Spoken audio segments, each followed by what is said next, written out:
بسم اللہ الرحمن الرحیم۔ طاغوت کیا ہے اور اسے کیسے پہچانیں؟ قرآن مجید کے تراجم میں طاغوت کا ترجمہ کبھی طاغوت اور کبھی شیطان اور بت کیا گیا ہے، لیکن صرف شیطان اور بت لکھ دینے سے اس لفظ کی وسعت کا اندازہ نہیں ہوتا۔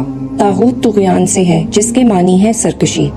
طاغوت سے مراد ہر وہ شخص، چیز یا سسٹم ہے جو اپنی سرکشی میں اس حد تک بڑھ جائے کہ لوگوں کو زبردستی اپنی اطاعت، بندگی یا اتباع کرنے پر مجبور کرے، جو اپنی جائز حد سے نکل کر اللہ سبحانہ و تعالیٰ کے بنائے ہوئے دین کو چیلنج کر کے اس کی رعیت میں خود اپنا حکم چلانے لگے، جسے اللہ کے سوا یا اس کے ساتھ شریک ٹھہرا کر پوجا جا رہا ہو، اور اس کی پوجا یا تو اس کی دہشت اور قہر کی وجہ سے کی جاتی ہو یا پھر مرعوبیت اور اطاعت کے جذبے کے تحت کی جا رہی ہو۔ یہ معبود کوئی انسان، شیطان، عالمی طاقت، بے جان بت، نفس امارہ، فرسودہ رسم و رواج اور عقائد، یا دنیا کا کوئی بھی سسٹم اور نظام ہو سکتا ہے۔ اللہ تعالیٰ نے طاغوت کا انکار کرنے کا حکم دیا ہے اور اس انکار کو ایمان اور توحید کے مکمل ہونے کی شرط قرار دیا ہے، جیسا کہ سورۃ النحل آیت نمبر 36 میں اللہ تعالیٰ فرماتے ہیں، ہم نے ہر امت میں ایک رسول بھیج دیا اور اس کے ذریعے سے سب کو خبردار کر دیا کہ اللہ کی بندگی کرو اور طاغوت کی بندگی سے بچو۔ اس کے بعد ان میں سے کسی کو اللہ نے ہدایت بخشی اور کسی پر ضلالت مسلط ہو گئی۔ پھر ذرا زمین میں چل پھر کر دیکھ لو کہ جھٹلانے والوں کا کیا انجام ہو چکا ہے۔ قرآن مجید کے مطابق اللہ پر ایمان اور طاغوت سے انکار دونوں لازم و ملزوم ہیں، اور اللہ ذوالجلال والاکرام اور طاغوت دونوں کے آگے بیک وقت جھکنا عین منافقت ہے۔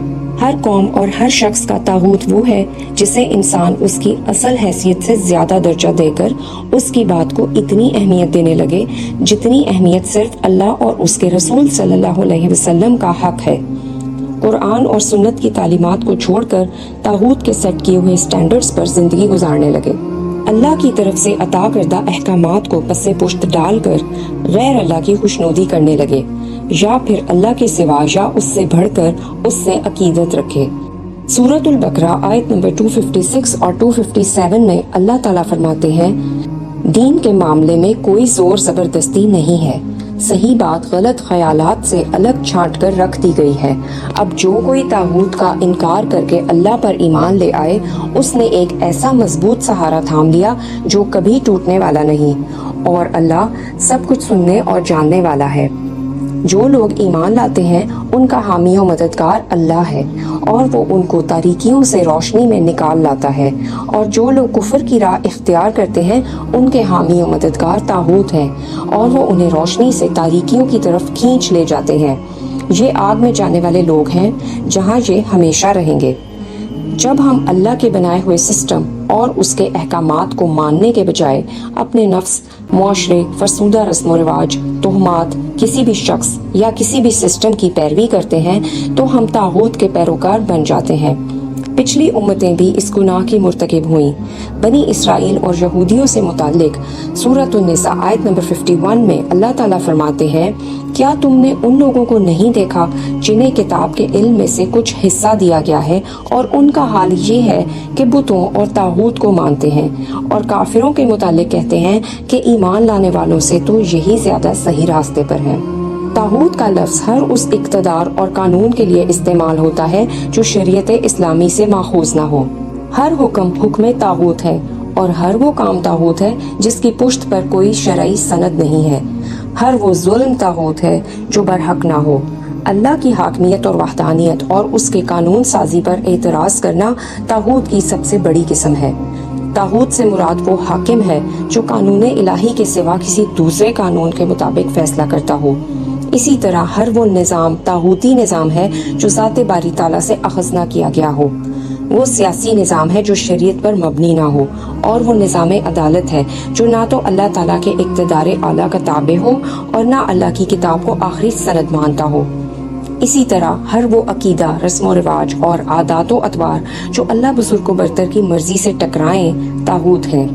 سورۃ النساء آیت نمبر 60 میں اللہ تعالیٰ فرماتے ہیں، اے نبی تم نے دیکھا نہیں ان لوگوں کو جو دعویٰ تو کرتے ہیں کہ ہم ایمان لائے ہیں اس کتاب پر جو تمہاری طرف نازل کی گئی ہے اور ان کتابوں پر جو تم سے پہلے نازل کی گئی تھیں، مگر چاہتے یہ ہیں کہ اپنے معاملات کا فیصلہ کرانے کے لیے طاغوت کی طرف رجوع کریں، حالانکہ انہیں طاغوت سے کفر کرنے کا حکم دیا گیا تھا۔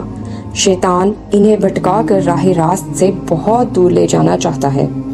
موجودہ زمانے میں لوگوں کے تعلقات اور معاملات پر غور و فکر کرنے پر آپ جان لیں گے کہ معاشرے میں زیادہ تر لوگ اللہ کی عبادت سے ہٹ کر طاغوت کی عبادت میں لگ چکے ہیں۔ اپنی زندگیوں کے فیصلے اور ترجیحات طے کرنے کے لیے اللہ اور اس کے رسول صلی اللہ علیہ وسلم کی طرف رجوع کرنے کے بجائے طاغوت کی طرف رجوع کرتے ہیں۔ اللہ کی بات ماننے اور اس کے رسول صلی اللہ علیہ وسلم کے نقش قدم پر چلنے کے بجائے طاغوت کی بات مانتے ہیں اور اس کے نقش قدم پر چلتے ہیں۔ آج کل کے جمہوری حکمران، سیاستدان، عدالتیں، ججز، اہم عہدیدار اور عام مسلمان جانتے بوجھتے اس طاغوتی نظام پر راضی ہیں اور اس نظام کے مددگار ہیں۔ یہ سب دنیا کے طاغوت ہیں۔ سورۃ النساء آیت نمبر 76 میں اللہ تعالیٰ فرماتے ہیں، جن لوگوں نے ایمان کا راستہ اختیار کیا ہے وہ اللہ کی راہ میں لڑتے ہیں، جنہوں نے کفر کا راستہ اختیار کیا ہے وہ طاغوت کی راہ میں لڑتے ہیں۔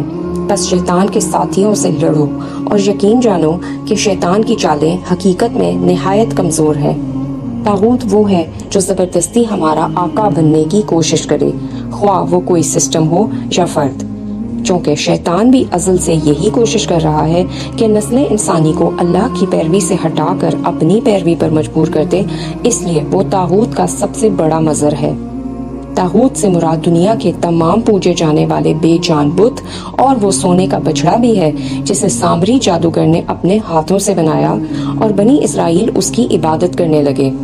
ان کے بارے میں سورۃ المائدہ آیت نمبر 60 میں اللہ تعالیٰ فرماتے ہیں، پھر کہو کیا میں ان لوگوں کی نشاندہی کروں جن کا انجام خدا کے ہاں فاسقوں کے انجام سے بھی بدتر ہے، وہ جن پر خدا نے لعنت کی، جن پر اس کا غضب ٹوٹا، جن میں سے بندر اور سور بنائے گئے، جنہوں نے طاغوت کی بندگی کی، ان کا درجہ اور بھی زیادہ برا ہے اور وہ سوا سبیل سے بہت زیادہ بھٹکے ہوئے ہیں۔ انسان کے طاغوت کے زیر اثر ہونے کی 3 علامات ہیں۔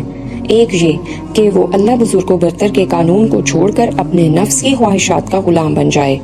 دوسرے یہ کہ قانون الہی کے مقابلے میں اپنے خاندان کے رسم و رواج اور باپ دادا کے طریقے کو ترجیح دے۔ تیسرے یہ کہ اللہ اور اس کے رسول صلی اللہ علیہ وسلم نے زندگی گزارنے کا جو طریقہ بتایا ہے اس کو بالائے طاق رکھ کر اس کو چھوڑ کر انسانوں کی پیروی کرنے لگ جائے، چاہے وہ انسان خود اس کی اپنی قوم کے سیلیبریٹیز ہوں یا غیر قوموں کے۔ اللہ کے مقابلے میں جب کوئی طاغوت کی اطاعت کرتا ہے تو وہ اللہ کے دین اور اللہ کی اطاعت کے دائرے سے خارج ہو جاتا ہے۔ جب کوئی دنیا کے بتوں کی بنائی ہوئی شریعت کو اپنا لے اور اللہ کی بھیجی ہوئی شریعت کو چھوڑ دے تو وہ مشرک ہو جاتا ہے۔ اللہ سے منہ موڑ کر انسان ایک ہی طاغوت کے چنگل میں نہیں پھنستا، بلکہ بہت سے طواغیت اس پر مسلط ہو جاتے ہیں۔